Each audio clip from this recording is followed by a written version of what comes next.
At the top of every Author Helper Suite page, you are going to find a menu. The menu will either allow you to go straight home, jump to all of the books that you have listed in the system, so you can choose each one individually, or add them to various series, or move them from series, or move them around in order, and so on. You can also check out the Author Analytics, which will give you a bunch of reports that'll help you figure out how your business is doing and where you can make some corrections. You have the calendar section, you have the reader links section, which is specifically going to give you our links that you can use inside of your books, or you can use them separate from your books using a custom link option. You could also jump to a My Books page, which we will talk about in a later video, but effectively is just a page where you can send people to see all the ways they can buy your books. A Twitter tool, which some of you will have and some of you may not yet, because we are working on integrating their new API, which we need to do before we can release it to the masses. And also an automatic link creation tool, which we will again speak about later, but the summary is this will create links for you every single time you add a brand new book. That way you don't have to do them by hand. So it just makes it a lot faster for you.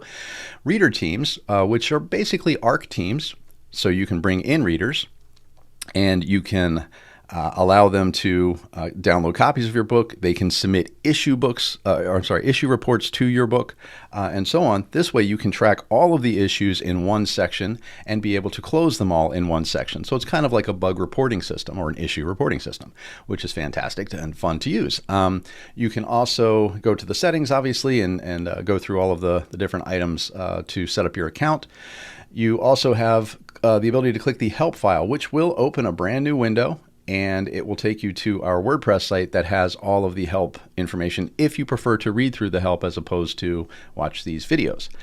You can also choose a drop down up here if you have multiple pen names to select which pen name that you're on.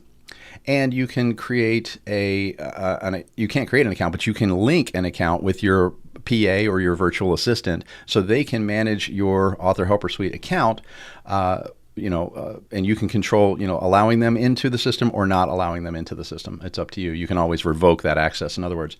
The other thing that's important to note about the entire menu system, where I'm going to include this little piece right here, and that is toggling the help system, which is inline help. So if you click this, you'll see a drop down that has all of the information here, and it's going to be for every single page. So wherever you go inside of the system, you're going to see this information.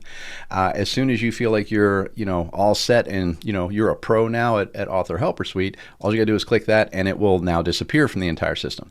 But it's a good idea as you're getting started to kind of keep this running. It looks like it's in the way a lot and it's kind of interrupting the flow of things. And again, you can always turn it off anytime you want to, but the idea is to help you really understand what it is you're doing inside the system so you can most effectively use it.